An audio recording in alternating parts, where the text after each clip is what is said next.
Bon, est-ce qu'on peut juste prier très, très vite? Je veux tourner nos cœurs vers le Seigneur. Seigneur, nous venons vers toi et nous déclarons que tu es fidèle, comme ces chants à plusieurs fois répétés. C'est vraiment une vérité sur laquelle nous pouvons fonder nos vies, Seigneur. Que c'est toi qui traces un chemin, c'est toi qui peux créer les choses de rien et c'est toi qui peux ouvrir une porte pour nous, Seigneur. Et tu vas faire quelque chose de nouvel dans nos cœurs et dans nos vies. Nous le déclarons, nous avons la foi en toi ce soir, Seigneur. Touche nos cœurs ce soir par ta parole. Tu es déjà là dans ta présence, mais Seigneur, je ne veux pas simplement passer les théories avec les gens, mais on veut vraiment être transformé et voir ton royaume vient dans nos cœurs et dans nos vies et aussi autour de nous, dans les entourages aussi, Seigneur. Sois honoré ce soir, Jésus. Amen. Amen.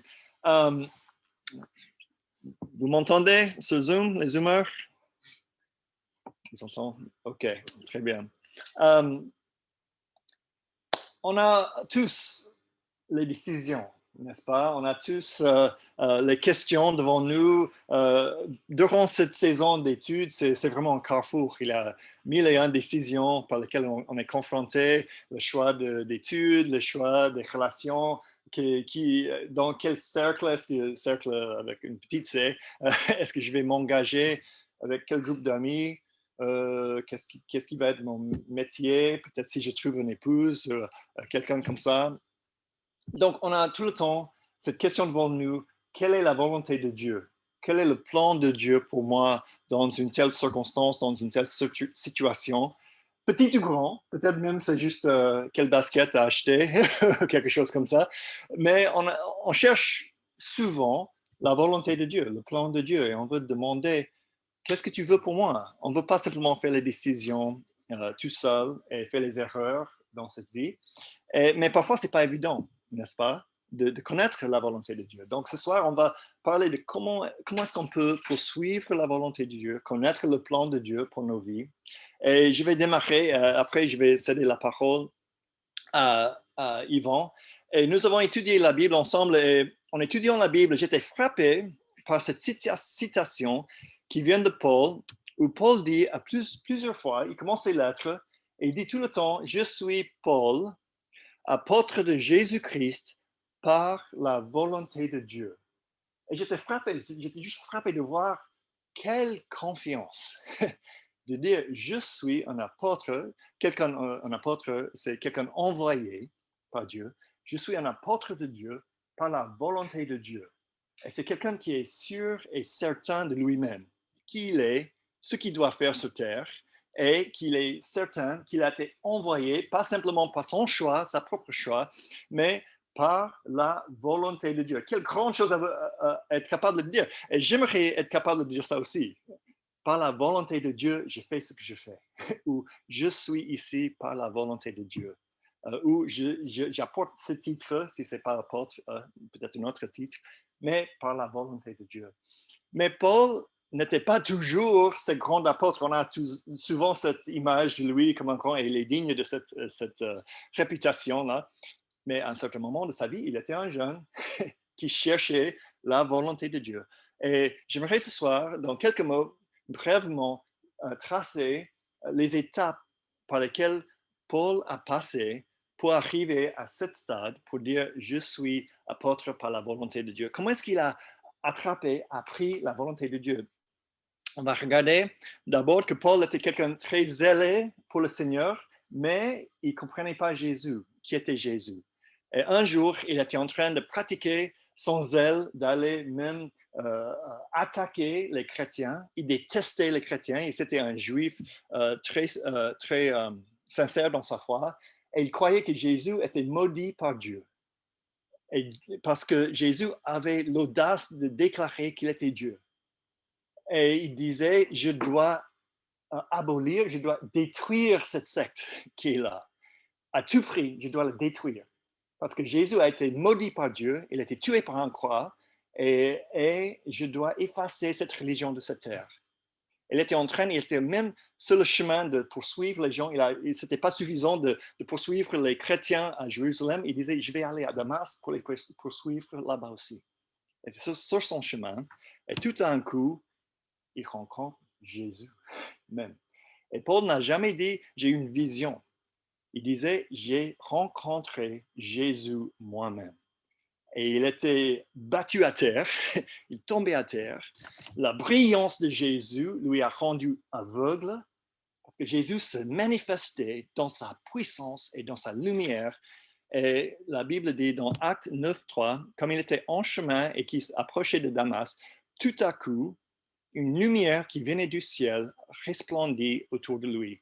Il tomba par terre et entendit une voix lui dire, Saul, Saul, c'était son nom à l'époque, pourquoi me persécutes-tu? Il répondit, qui es-tu, Seigneur? Et le Seigneur dit, moi, je suis Jésus, celui que tu persécutes. Lève-toi, entre dans la ville et on te dira ce que tu dois faire. Plus tard dans sa vie, Paul va compléter l'histoire. En Acte 26, il dit, Jésus a continué, mais lève-toi et tiens-toi debout, si tu peux, car je te suis apparu pour faire de toi le serviteur et le témoin de ce que tu as vu et de ce que je te montrerai. Je t'ai choisi du milieu de ce peuple et des non-juifs vers qui je t'envoie. Je t'envoie leur ouvrir les yeux pour qu'ils passent des ténèbres à la lumière et de la puissance de Satan à Dieu, pour qu'ils reçoivent par la foi en moi le pardon des péchés et une part d'héritage avec les saints. Quel grand appel! Jésus, voici ton appel, Paul. Et si on cherche la volonté de Dieu, le plan de Dieu, on doit commencer avec une rencontre avec Jésus. On a un Dieu qui sait se révéler aux gens. Ce n'est pas quelqu'un qui est muet, qui se cache, et qui joue au cache-cache avec nous. Il veut se révéler. Il est capable de nous communiquer sa volonté. Il est gracieux avec nous. Il comprend qu'on n'est pas souvent capable de comprendre son message. Et regarde, c'était dur pour Paul, cette expérience, mais c'était aussi gracieux, n'est-ce pas? Jésus est venu se révéler à lui pour dire, voilà, Paul, Saul, tu as de la zèle, mais tu ne comprends pas qui je suis. Et même si tu me persécutes, j'ai un grand appel pour toi. Tu vas être une lumière pour les non-juifs et pour les gens autour du monde, même jusqu'à aujourd'hui. Tu vas être une lumière. J'ai un grand appel pour toi. Donc, on doit commencer avec une rencontre avec Jésus. On doit demander à Dieu, aller vers Dieu et ne pas rester sur notre intelligence. On est tous intelligents, étudiants, on est cartésiens. On doit demander, Jésus, rencontre-moi.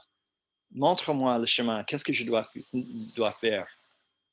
Plus tard, Paul, il va raconter les prochaines étapes en Galates. Il raconte sa vie. Il dit, lorsqu'il a trouvé bon de révéler son Fils en moi, afin que je l'annonce parmi les non-juifs, je n'ai consulté personne. Je ne suis même pas monté à Jérusalem vers ceux qui étaient apôtres avant moi, mais je suis aussitôt parti pour l'Arabie. Puis je suis retourné à Damas. Et on peut imaginer que Paul, son worldview, sa vision du monde a été totalement explosée. Voici ce Jésus que j'ai croyé maudit par Dieu. J'ai persécuté ce secte et tout d'un coup, Jésus se révèle à moi. Il m'a donné cet appel. Et on croit que souvent, les historiens bibliques, ils croient que Paul, il a dû sortir 3 ans en Arabie. Il est allé en désert. Il a dit, tous mes fils sont brûlés là. Mon hard drive s'est écrasé là. Et je dois comprendre cette expérience que j'ai eue. Qu'est-ce qui se passe? Qui suis-je? Parce que toute son existence a été totalement confrontée par cette révélation de Jésus. Et puis, après un certain temps, il était capable de revenir à Damas et commencer à prêcher et partager. Il a enfin compris que ce Jésus devant qui il a été confronté était le Jésus qui était annoncé par les prophètes en Ésaïe, était annoncé par tous les prophètes, toutes les lois qu'il a étudiées étaient accomplies dans ce Jésus. Il est revenu prêcher. Mais je vous encourage, une deuxième étape pour chercher la volonté de Dieu, c'est la solitude. C'est difficile parfois. On aime être entouré, passer du temps. Mais je vous encourage, il faut passer le temps dans la solitude. Il se séparer parfois et dire, j'ai ce message, j'ai quelque chose que j'ai reçu, mais je ne suis pas sûr, est-ce que c'est vraiment toi, Seigneur? Est-ce que c'est vraiment ta volonté et ton plan pour moi? Et de se séparer de la télévision, les choses comme ça, et juste de se mettre tout seul avec Dieu dans la solitude. Et Paul a dû faire, et on doit le faire aussi. Deuxième étape, on voit aussi que Paul, il a eu l'encouragement des amis en Christ. Il est à Damas, à un certain moment, le Seigneur dit à Ananias, désolé Nathan, c'est ton nom, mais Ananias, et il dit, va vers Paul, Saul, Paul, et prie pour lui, qu'il soit baptisé, parce que j'ai un grand appel pour lui, et voici le grand appel. Je lui montrerai tout ce qu'il doit souffrir pour moi. Qui veut recevoir cet appel? Je veux la volonté de Dieu. Est-ce que tu es sûr? Est-ce que vous êtes sûr que vous voulez la volonté de Dieu? Parce que parfois, ça pourrait être un peu perturbant. Donc, Ananias, il dit, non, Seigneur, c'est Saül qui tue tout le monde. Mais le Seigneur dit, non, vas-y. Et Ananias vient, il prie pour Paul, Paul est guéri, et Paul se lance dans le ministère. Ananias vient le présenter à l'Église, il dit, accepte-le dans l'Église, il est dans la foi maintenant. Il y a un deuxième frère qui aide Paul beaucoup, c'est Barnabas. Dans Actes 9, 26, après son voyage, il revient chez lui à Jérusalem. Il dit, hey les gars, je suis chrétien maintenant. Clac, clac, clac, les portes sont fermées. Non, non, on te connaît, tu es ce Saül qui tue tout le monde. Toutes les portes sont fermées. Personne ne veut voir Paul, Saul. Même Pierre, Jacques, Jean, les gens comme ça, les gens qui étaient avec Jésus, ils disent, non, je vais nous tuer. Saül essaya de se joindre aux disciples, mais tous avaient peur de lui, car ils ne croyaient pas qu'il était un disciple. Et c'est un mensonge, tu nous triches là. Alors Barnabas le prit avec lui, le conduisit vers les apôtres et leur raconta comment sur le chemin, Saül avait vu le Seigneur qui lui avait parlé et avec quelle assurance il avait prêché à Damas au nom de Jésus. Donc, grâce à Barnabas, il a un Saül, il a un Paul. Et Barnabas a cru dans son appel, il a cru dans ses visions, il a dit, frère, accepte-le. Il a ouvert une porte pour lui. Et on doit chercher l'encouragement et les avis de nos amis. Souvent, on se lance tout seul. C'est bien de passer du temps dans la solitude, mais on doit aller vers nos amis. Qu'est-ce que tu penses?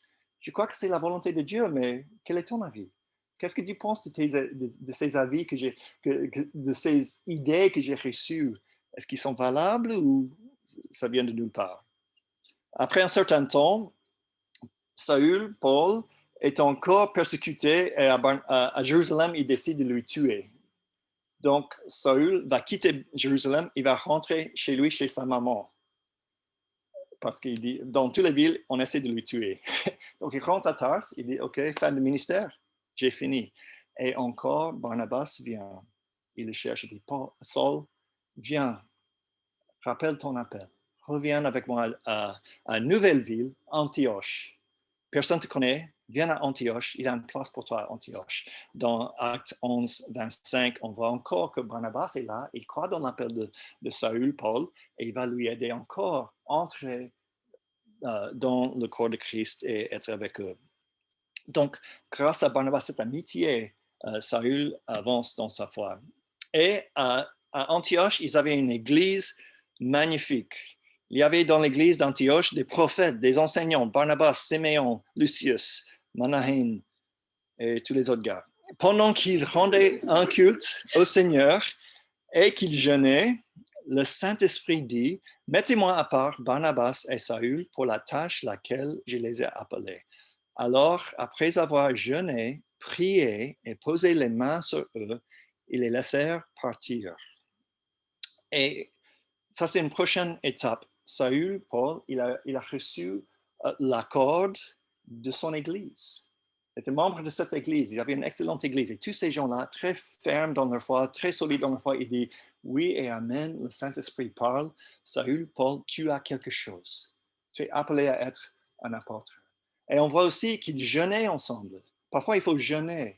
Il faut passer du temps. Si vous êtes confronté par une grande décision, je vous encourage, prendre le temps de prier et de jeûner même, et d'être vraiment consacré, sérieux, de prendre le temps de se priver un peu de la nourriture, ou peut-être de se priver des réseaux sociaux, ou de se priver de quelque chose pour être plus attentif à la volonté du Saint-Esprit. Pendant qu'il jeûnait, pendant qu'il priait, le Saint-Esprit est venu et dit, j'ai une nouvelle direction pour Saul et Barnabas. Lance-les. Et on voit une deuxième chose, il pose les mains sur eux. C'est une façon de dire, nous sommes avec vous. Nous sommes engagés envers vous. Nous voyons votre appel. Allez être les missionnaires partout dans le monde. Et on a besoin de ça. On a besoin des frères et les sœurs, les autres personnes dans notre Église, les pasteurs. Je vous encourage, si vous avez quelque chose à cœur, allez profiter des pasteurs. Ils vous aiment. Ils voudraient vous aider dans votre appel. Et ils aimeraient prier pour vous et vous aider à avancer dans votre appel. Donc, il a reçu l'accord de son Église. Dernière chose, on voit Paul. Une deuxième chose. Paul raconte lui-même un autre moment, 14 ans plus tard, après avoir été lancé dans la mission, il revient à l'église de Jérusalem et il leur présente son évangile. Et il dit à Pierre, Jacques et Jean, écoute, est-ce que j'ai l'erreur? Est-ce que j'ai erré quelque part? 14 ans plus tard, il avait fondé une vingtaine d'églises et revient à Jérusalem, il présente son message à Pierre, Jacques, Jean et l'église fondatrice de la foi. Il dit, est-ce que j'ai erré quelque part? Est-ce que mon évangile est valable? Est-ce que c'est correct? Il aurait beau dire, écoute, je suis Paul, je suis en train d'écrire le Nouveau Testament. J'ai fondé 20 églises. J'ai reçu mon appel. Je vais vous enseigner comment planter les églises parce que je sais le faire. J'ai mon appel. Je suis. Mais il est très humble. Il vient encore et dit, est-ce que vous pouvez valider mon appel? Quelle humilité, vous voyez? Et il dit ici, ils ont reconnu la grâce qui m'avait été accordée et ils m'ont donné la main d'association. Ils ont dit oui et amen. Donc, il faut chercher l'accord des gens qui sont sages dans la foi. Chercher leur volonté. Qu'est-ce que vous pensez? Dernière chose, Paul avait le témoignage de ses expériences avec le Seigneur. Petit à petit, dès qu'il commençait à prêcher, lancer, le Seigneur ajoutait les signes, les prodiges et les persévérances et les tribulations. Et Paul cite ces deux choses. J'ai persévéré et les marques de mon ministère d'apôtre ont été produites au milieu de vous par une persévérance à toute épreuve, par des signes, des prodiges et des miracles. La persévérance dans les choses et aussi l'accord du Seigneur parce qu'il exauce sa volonté. Donc, si vous vous lancez dans quelque chose, vous trouvez la force de continuer et vous trouvez que le Seigneur soutient ce que vous faites, c'est un accord du Seigneur et vous soutient. Dans ses expériences, il a reçu cette oui du Seigneur. Oui, tu es un apôtre. Et voilà pourquoi il pouvait dire à la fin de sa vie, Paul, apôtre de Jésus-Christ par la volonté de Dieu, pas par la volonté de l'homme. Bon, donc c'est un exemple pour nous et je vous invite à réfléchir. Et maintenant, je vais inviter Yvon de venir et il va atterrir ces choses. Il va nous aider à rendre les choses terre à terre dans notre existence ici à Bruxelles 2021. OK, tu veux brancher ça? Oui. Oui. Je ne sais pas comment faire. Peut-être que je vais juste me lancer ici. Moi, ça sera comme ça. C'est pas la Okay. taille. Tu veux sur Zoom? Oui, on voit toujours sur Zoom.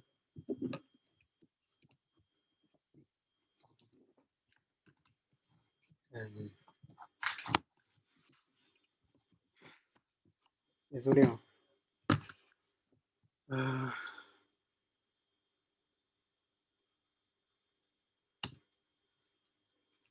Désolé. Ouais, c'est bon. Génial. Je kiffe. Voilà.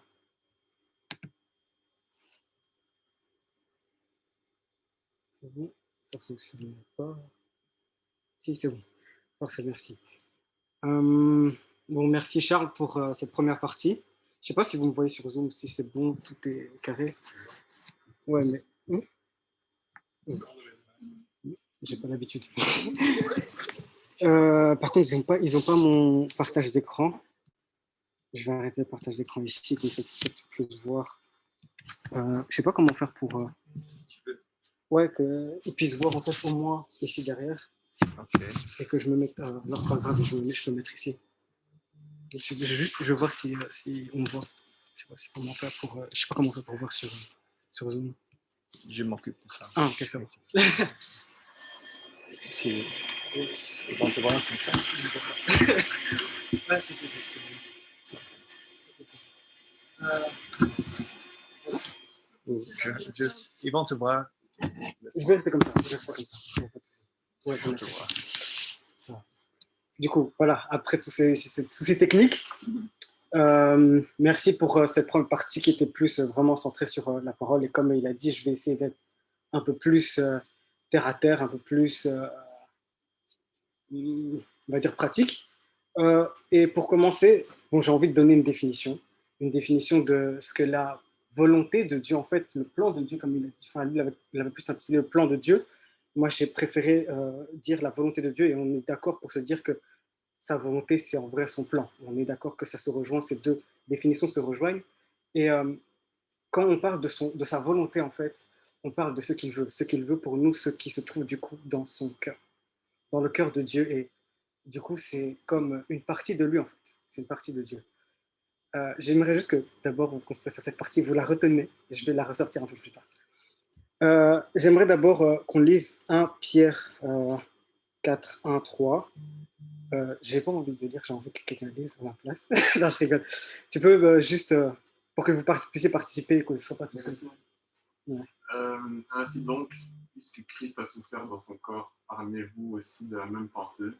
En effet, celui qui a souffert dans son corps a rompu avec le péché, afin de ne plus vivre le temps qui lui reste à passer dans son corps selon les passions humaines, mais selon la volonté de Dieu. C'est bien assez, en effet, d'avoir accompli dans le passé la volonté des païens, en vous adonnant à la débauche, aux passions mauvaises, à l'ivrognerie, aux orgies, aux beuveries,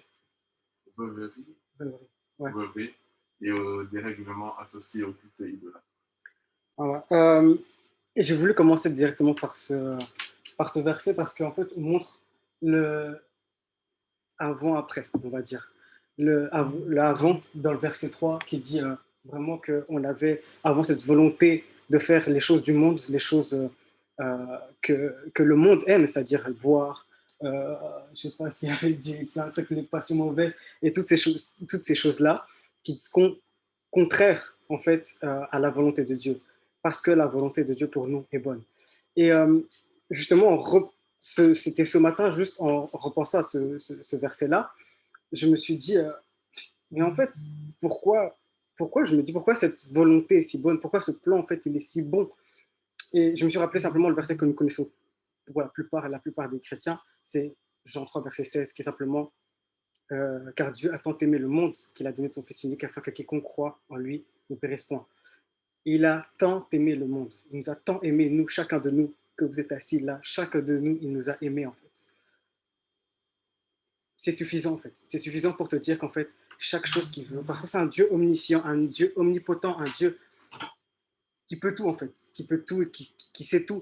Et s'il t'aime, alors à quelle à plus forte raison plutôt, il va nous, euh, il va nous accorder ce que l'on veut, ce que l'on désire et toutes ces choses-là. Et ça m'amène justement au verset de Luc 11, chapitre 11, verset 11 à 13. Je demande à Didier, est-ce que tu peux lire, s'il te plaît? Quel est parmi vous le père qui donnera une pierre à son fils s'il lui demande du pain? Ou s'il demande un poisson, donnera-t-il un serpent au lieu d'un poisson? Ou s'il demande un œuf, lui donnera-t-il un scorpion? Si donc méchant comme vous l'êtes, vous savez donner de bonnes choses à vos enfants, à combien plus forte raison le Père Céleste donnera-t-il le Saint-Esprit à ceux qui le lui demandent? Amen. Bon, là, c'est marqué le Saint-Esprit, mais j'ai envie de même mettre ça un peu plus dans tout ce que l'on demandera à Dieu, en fait.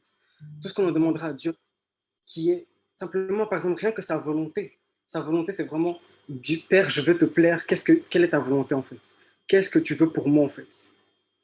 Et si tu lui demandes, à plus forte raison, il te la donnera. Il te le donnera, il te dira ce qu'il a envie, ce qu'il veut pour toi, en fait. Et j'ai envie de vous inviter, en fait, à voir les commandements, le plan de Dieu, en fait, d'une façon différente. Bon, Charles a parlé il y a quelques minutes de Pierre, de Paul, qui recevait la souffrance pour lui. Mais si Dieu a permis cette souffrance, c'est parce qu'il savait que Paul, plus tard, il allait faire toutes ces choses-là. Et toutes ces choses-là, il allait profiter de ces choses-là et il allait aimer ces choses-là. Parce que Paul a aimé ce qu'il a fait. Et du coup, quand on voit que Seigneur veut nous faire passer par tel truc, on commence à pleurer. Oh non, Seigneur, pourquoi tu fais ça? Pourquoi tu fais ci? Je ne sais pas. Pourquoi. Relativise. Il y a quelque chose après. Il y a quelque chose de plus bon pour toi parce qu'il t'aime. Parce que tout simplement, il t'aime. Il a besoin que tu passes par telle ou telle chose pour pouvoir changer, faire son plan. Et parce qu'il a des choses plus grandes pour toi. Tout simplement. Amen. J'aimerais passer aussi à la suite. Ça veut dire, je sais que souvent, on a des pensées du style est-ce que tel ou tel truc, ben, c'est Dieu qui me parle. Est-ce que c'est Dieu qui me parle? Et souvent, on a envie d'écouter. On n'a clairement pas envie d'écouter. J'ai vu un TikTok justement durant la semaine qui parlait de ça. Je vous montre en deux secondes. Oh, ça passe ou pas? Ouais. Attends. Il y a le son ou pas? Oh non! Bref, vous comprenez un peu. Seigneur, est-il homme fait pour moi? God, no. Elle bouche les oreilles. Tu vois ce que je veux dire? C'est dans ce même délire-là. On aime trop faire ce genre de choses. Ça veut dire, on entend, on sait que Dieu nous parle, mais on ne veut pas écouter. On ne veut pas écouter parce que ça ne nous plaît pas, parce que on ne sait pas. Simplement, parfois, on ne sait pas. Parfois, on ne sait juste pas et c'est difficile. Il y a je vais même continuer. Hein. La parole de Dieu dit même que dans Job 13, 14, 15, et pourtant Dieu nous parle, 33, 14, 15, et pourtant Dieu nous parle tantôt d'une manière et puis tantôt d'une autre, mais on n'y prend pas garde. Et pas parfois par des songes et des visions nocturnes, quand un profond sommeil accable les humains endormis sur leur couche. Ça veut dire, Dieu nous parle de tellement de façons et tous les jours en fait. Je pense que même depuis qu'on est né, je ne sais pas si on avait la compréhension pour comprendre, t'as compris, mais je veux dire, depuis qu'on a cette conscience et depuis je pense que même quand il y a des gens, quand ils sont enfants, Dieu leur parle. Quand ils ont 3, 4, 5 ans, Samuel, quand il avait 9 ans, Dieu lui parlait, Dieu l'appelait dans la chambre. Et Dieu nous parle constamment, je pense. Dieu nous parle constamment et c'est juste que, comme le verset dit, on n'y prend pas garde. On ne veut pas écouter, on ne veut pas. Forcément, on veut juste parfois. Quelqu'un nous dit clairement non, fais pas ça. Tu sais que c'est Dieu qui te l'envoie. Tu ne veux pas écouter. Tu dis non. Tu préfères faire tes trucs et tout ça. Et c'est important, je trouve que c'est important de pouvoir se dire ok, cette chose-là est bonne pour moi, je dois l'accepter. Mais pourtant, il y a certaines choses, tu ne sais pas. Par exemple, je prends le cas de justement la fille, parfois, on ne sait vraiment pas. Il y a ce gars-là, parfois, il peut être même bon, il sert à l'église, il est zélé, il fait tel ou tel truc, et tu ne sais juste pas si c'est le gars bon pour toi ou pas, tu vois. Et là, vous allez me dire, mais Yvan, comment tu vas faire? Comment je peux savoir? Je peux savoir la volonté de Dieu, en fait. Et Charles a lancé, par exemple, quelques tips, on va dire, et je vais le rejoindre par rapport à un des conseils, c'est de vraiment passer du temps avec Dieu, tout simplement. Passer du temps seul avec Dieu. Par exemple, couper les réseaux, se mettre en fait dans le désert, comme il a dit, Paul s'est retiré en Arabie pendant 3 ans. C'est bien de se retirer parfois pour se reconnecter avec Dieu, simplement le connaître. Je ne sais pas si vous avez tous, vous vivez tous avec la famille ou presque, pour presque tous, non, je pense. Oui, dites-moi quelque chose s'il vous plaît. Dites-moi. Et du coup, quand vous êtes par exemple dans votre chambre, je pense que quand vous entendez que quelqu'un arrive, vous savez qui c'est avant même qu'il ouvre la porte. Avant même qu'il ouvre la porte, tu te dis, ah ça c'est mon père, ah ça c'est ma mère, ah ça c'est mon petit frère qui veut m'embêter. Tu le sais déjà. Et tout simplement pourquoi? Parce que tu as passé du temps avec cette personne, surtout pendant le confinement. Et tu vois ce que je veux dire? C'était. Non, ils m'ont saoulé. Moi, ils m'ont saoulé. Moi, c'était trop. Mais bref, ça pour dire, tu reconnais ces personnes-là parce que tu as passé du temps avec eux. Tu sais quels sont leurs trucs. Tu reconnais en fait leur marque, leur empreinte en fait, leur façon de parler. Et c'est la même chose avec Dieu en fait. Passe du temps avec lui. Au fur et à mesure que tu passeras du temps avec lui, tu te diras, quand il te parlera, tu vas reconnaître, tu vas faire, ok, ça c'est de Dieu. Ça, j'en suis sûr à 100%, ça c'est de Dieu. Tu diras, ah, ok, ça ne ressemble pas à Dieu, c'est pas de Dieu, ça, ce genre de choses, c'est pas de Dieu. Et je ne vais pas vous mentir, c'est difficile. C'est difficile, c'est une gymnastique en fait. C'est une gymnastique. Tu passes du temps avec lui, tu pries. Et tu pries, je pense que prier, c'est la plus grande chose.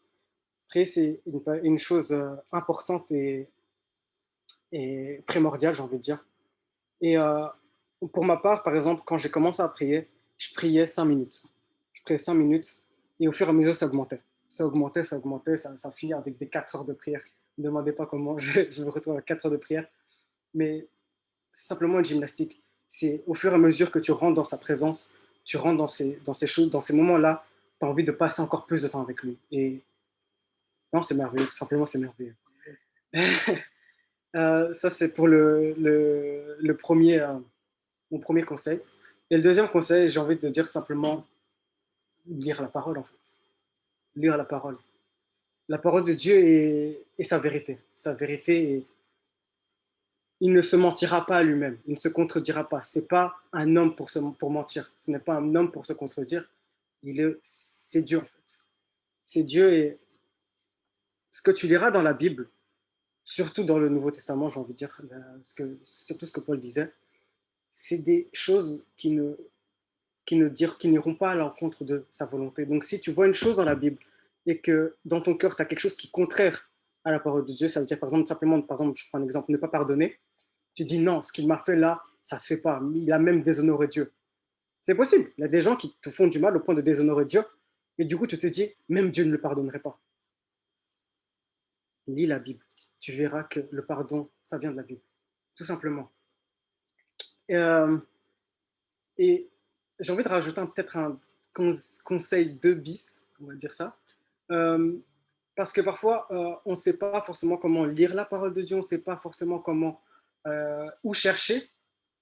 Et simplement, il y a des, comme Charles encore l'a dit, ouais, on se rejoint, c'est bien, parler à des personnes sages, parler à des personnes qui sont zélées, qui connaissent la parole de Dieu, par exemple les pasteurs, ou si tu n'es pas forcément à l'aise avec le pasteur, quelqu'un qui peut être responsable de la jeunesse, les gens en fait, pour Charles par exemple, des gens en fait qui simplement pourront t'aider, t'aiguiller et te donner en fait la volonté peut-être de Dieu. En fait. Simplement être sage et ne pas se précipiter, ne pas forcément dire ça c'est de Dieu, ça c'est pas de Dieu ou quoi que ce soit. Et franchement, être sage, simplement. Voilà. Je termine avec ça. Merci de m'avoir écouté.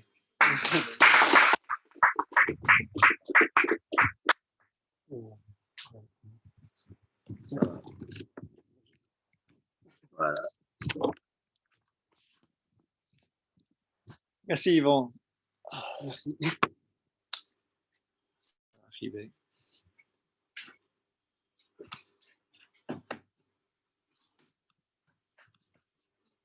Donc, j'aimerais qu'on termine avec juste un temps de prière. Peut-être, il y a quelqu'un, vous êtes là et ce soir, vous avez une question, vous cherchez la volonté de Dieu dans un tel domaine. Et j'aimerais qu'on fait les petits cercles de 3 personnes, 3, 4.